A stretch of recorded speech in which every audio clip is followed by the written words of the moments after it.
Hi, I'm going to spend just a few minutes walking you through the Helm and its current state for our beta testers, as well as the future state and some things that we're working on. So let's get right to it. So the first thing that you'll see when you log in is your dashboard, which is empty. And before we can populate it, we need to first add a resume. And right now, the only opportunity you have to add that is through copy and paste. So I'm going to put in an abbreviated version of my resume, but I will suggest that you use your most complete version of your resume with as many accomplishments and skills that you can find. I know that people tend to customize their resume for each role, so finding that big master resume with all of your experience in it might be a little challenging, but we've given you the opportunity to take the most complete version, and then on the next page that you'll see, you'll be able to enrich that and add to it.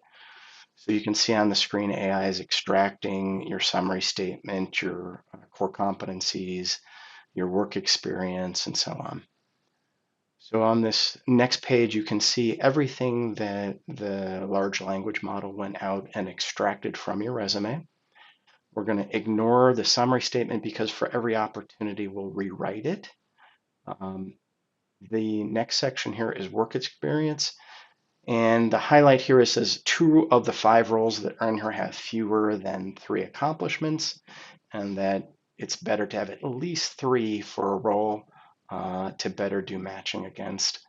So I'll go through and show you how to do that. I'm not going to necessarily add accomplishments here, but if I needed to, I could add an accomplishment, describe it, and how we're measuring that. And this is to support kind of a star assessment later when we go back to write the accomplishment into a given opportunity.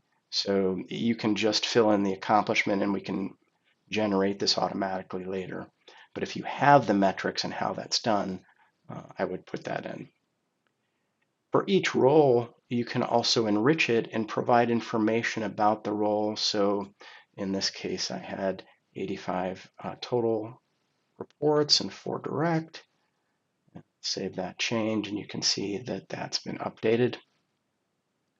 Also that I have a role description, I would definitely include a role description to give context about the organization, where they're at in their trajectory, and how you help them with a given challenge, right? And then below that, each of the accomplishments, let's just make sure that they're not redundant and as accurate as they can be. Again, this is kind of a lighter version of my resume. So you'll see that it doesn't have everything listed there. The next section here is skills, and there are only 12 on my current resume. I would spend a lot of time adding skills to that, and there are opportunities to add skills later in the process as well. But if I bring up the add skill modal here, I am going to paste in a large number of skills, and you'll see that the feedback says 47 skills added, 4 of those were duplicates. And then if I want to remove one of those, I can just remove it and go from there. Education, you can edit the education and add honors and distinctions and details there and so on. I have 2 certifications. You can edit your certifications, the issue date, expiration, and so on. I have that information. I just didn't have it in the resume that I uploaded. Speaking engagements, publications, and awards, definitely a good idea to add those as well. Okay, so when we're done with this, I'm going to just go ahead and continue to preferences. The preferences screen isn't about the job you're applying for at the moment. This is to help analyze a role to see if you actually want to apply for it or if it's right for you. So I'm just going to put in some arbitrary data. The target roles here are the roles that you would be searching for in your job search. So for me, the agent went and read my resume and said, your trajectory for your next role is these roles, and I can ask it to generate more. And if I try to add something that's already there, it'll give me an error. I'm going to manually add CISO as a target role. And then we'll move forward on to target locations. Well, I'm willing to work anywhere remotely in the United States. I am based in the Chicago area, so I'm going to add Chicago to my target locations, and any work environment, remote, hybrid, on-site, doesn't matter for that. And then industry preferences. Oftentimes you'll find yourself aligned to the kinds of organizations you've worked in the past. So for me, that would be some of the following: manufacturing, information technology, funeral memorial services. One of the companies I work for manufactured caskets and other things. To me, that's a subset of manufacturing, so I'm just going to leave that off for now. It's a very niche thing. Company size, probably 4,000 or above would be my target. Age, at least 10 years or so. And then $500 million, I think, is a good starting point for the organizations I would be looking at, right?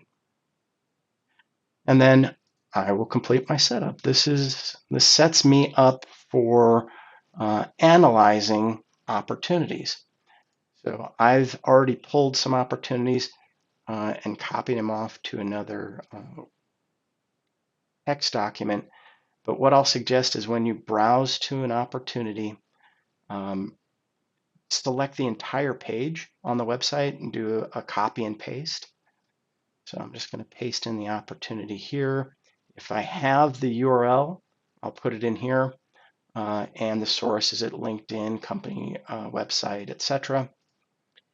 And go from there. In the future, I will build a way to extract a role. LinkedIn, though, because you're logged in, doesn't always give us the ability to extract roles from LinkedIn. So we'll work on a solution for that as well. But for right now, just browse to the website, do a select all, Control C to copy, and then Control V to paste that into the screen. And we're going to analyze that opportunity. Now, this process is time intensive. So what you'll see here is it's going to tell you a little bit about what it's doing in the background. And if it takes too long, it's going to give you the opportunity to upload another opportunity while we wait, right? Because waiting and watching the screen is kind of boring. So I'm going to submit another opportunity while we wait for that one. And very similar situation. I'm going to just copy and paste that in and then analyze that opportunity. And we will actually do a total of 3 while we wait.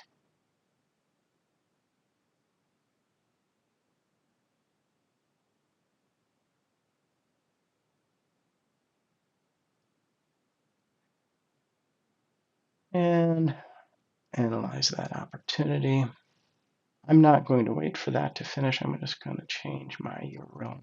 Go to the dashboard directly here. Oh, I really don't think we have an error there. So these opportunities are still processing because it hasn't found a fit score yet, but you're starting to see some data being extracted from them. So these are the 2 first companies, and it's found keywords that are common between them. And at least 2 times has the requirement skill for risk management showed up. I'm just going to refresh this page real quick and make sure that I've got this done. Now, you'll notice here for the first 2 opportunities that it says 10 out of 10.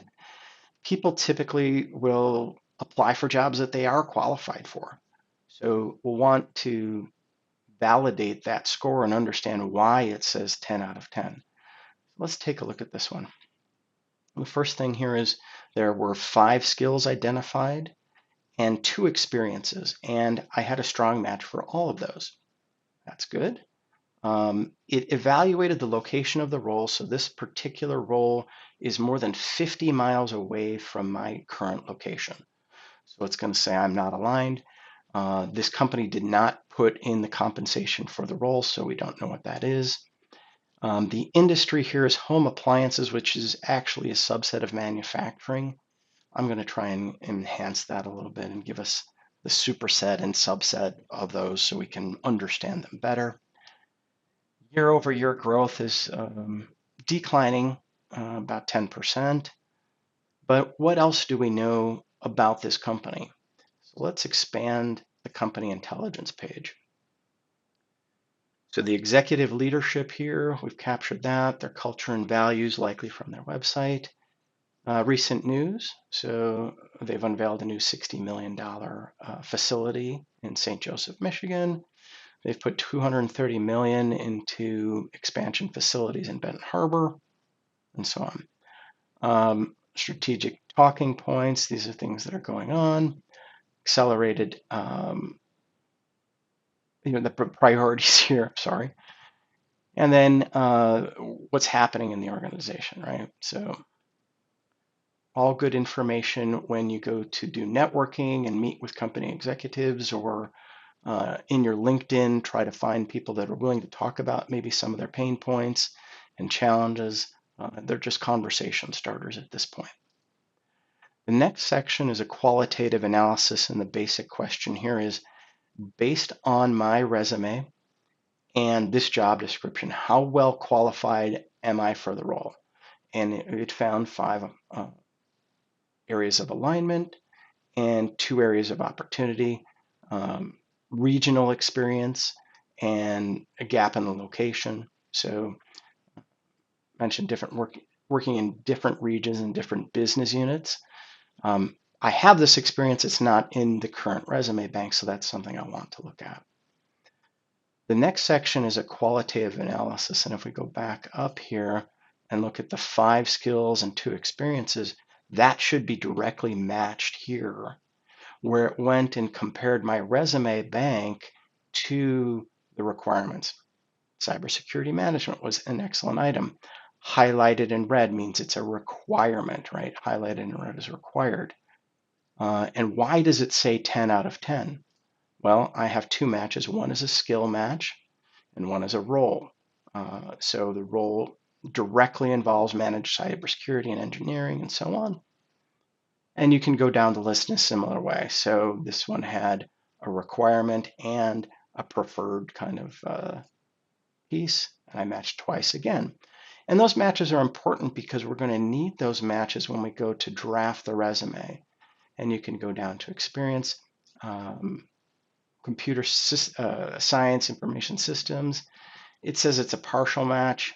I don't have my bachelor's listed here, which is an issue. So I may want to go back and add my bachelor's degree. My master's is in the right field, though. So now, after I've evaluated this and I actually do decide I want to apply, I can click Draft Resume, which takes you to the screen where it pulls up all of the elements from the resume bank that you can use in the resume. And at the same time, it's also going to generate a draft cover letter. So it's going to take 20 to 30 seconds to do that. And you'll see we're in an edit mode, and it's going to give us a little bit of insight. So here are the critical keywords which typically map to your core competencies. Those keywords also are used in the executive summary that we've regenerated. So highlighted in yellow are the must-have keywords, highlighted in the blue are should-have keywords. And it's trying its best to fit as many as it can without looking forced. You can manually go in and edit this, or you can ask AI to improve it. My experience here is that the initial AI is probably the best version, and then you can adjust it in your own words just to make sure that you're not inventing things that aren't in your resume. We are working with large language models. It does have the possibility that something will be imagined, that isn't really there. So please scrutinize this. I want to make sure that you maintain control of it. In the skills section, there's a couple of ways we can add skills if something is missing that we think is important. I can click add skill and search all of the skills that are there. So maybe one that says manage. Yeah, those are the ones that I'll say manage. Let's call it budget management, vendor management, vulnerability management. Add those. So now you notice it already added some from our keywords that are highlighted in dark blue, as well as light blue, the must-haves and the nice-to-haves. The ones that I pulled from my skills, that was my personal opinion for the role that should be there. But if I believe that any of these are actually in my skill set and should be here, clicking the plus does two things.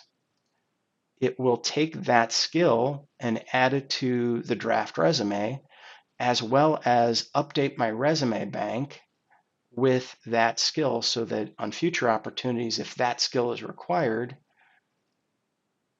it will also be there for it to pull from. Okay, going down, looking at all of the experiences, you can edit by hovering over any one of these. You can delete a role if you want. You can add an accomplishment. Now the accomplishment should be from your resume bank and it should only show you those that aren't there. You can manually draft one, but I wouldn't because it's really not saved in your resume bank. What you can do though is pull from your resume bank. And then once that accomplishment is added, where did it go? Okay. I can then edit it.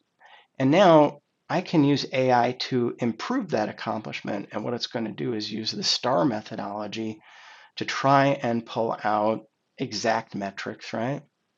So upgraded, led to spearheaded. It does have an affinity for the word spearheaded, so you may want to make sure that you watch for that. I'll do my best to prevent that programmatically in the future, but if I say improve again, it might alter that slightly. So now it says orchestrated. Okay, great. I will save that. You can go down to education. One of the things you'll note here is hide all dates. So in applying for roles as someone that is a bit older, you want to try and prevent age discrimination by the applicant tracking system, by the recruiter, whoever. So unless it's a requirement to provide dates, we're going to hide those. You can also go in and add education to this as well. But in mine, I should have my bachelor's, which wasn't listed. And then my relevant certifications, I have two. This is one that's relevant to the role. Okay, so let's say we've tuned this now to our liking. We can then preview the resume. This is an HTML preview. It just gives you a general idea of what it will look like. You can then export it to a Word document. It will pull it up. I'm not going to open it. That Word document now is going to be yours. You can edit that. You can modify it. It is not meant to generate an aesthetically beautiful resume that an artist might make. It's generating a resume that's easily read by an applicant tracking system that is yours now. You can take the suggestion here from the draft engine and do with it what you want. Save it on your hard drive and so on. This draft, however you changed it, remains here. You can come back to this anytime, rework it, and do what you like. There's only two templates for the resume. I'm working on those. I'll get more shortly. The cover letter is a great opportunity for you to also tell them that you've done your research, you understand that organization. That company intelligence that we saw on the main page is also here now. Whirlpool, what's going on directionally, their pain points, key priorities, and strategic talking points. Those have been incorporated here. Why them? Why you? Kind of a summary statement and a closing. And then when we like that, we can also we can also edit these, right? These are all AI generated. Um, when I review these, the first thing I look for is these M dashes. I do my best programmatically to avoid them, but inevitably AI has a strong allegiance to the M dash. So just be aware of it. For now, I will, like I said, try to improve on that as we go forward. Change that M dash to a comma and save changes. And then again, I can preview and export that unless it's broken today.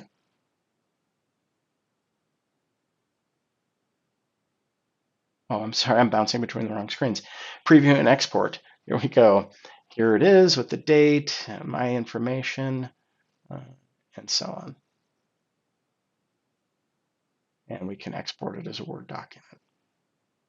Again, these aren't matching. I will make one that is exactly matching the resume with a font and general style. And there is, again, just 2 templates for that. Okay, so let's go back to the dashboard now. That third opportunity should be processed. And now you can see, again, it says 10 out of 10. Just for fun, what I'll do, I will submit a role that I'm absolutely not qualified for, and that will show, a lesser score. Now, if I mark this applied, it updates it to reflect the things that I've applied for. I can change it to interviewing. And now that starts to show here that for all the roles that I've applied for, my interview rate is 50%. We know that's not true. It's probably going to be closer to 3 or 5%, depending. So now what's missing that isn't there today? So here in the bottom here, LinkedIn profile strength against a target role, some suggestions for LinkedIn posts that you can leverage. We'll be doing detail analysis against your preference roles. So at some point, we'll provide an assessment against your target roles to see how well your LinkedIn profile matches your target roles, and give you feedback on those. So for now, that's what we have, and I thank you. Please reach out with any questions.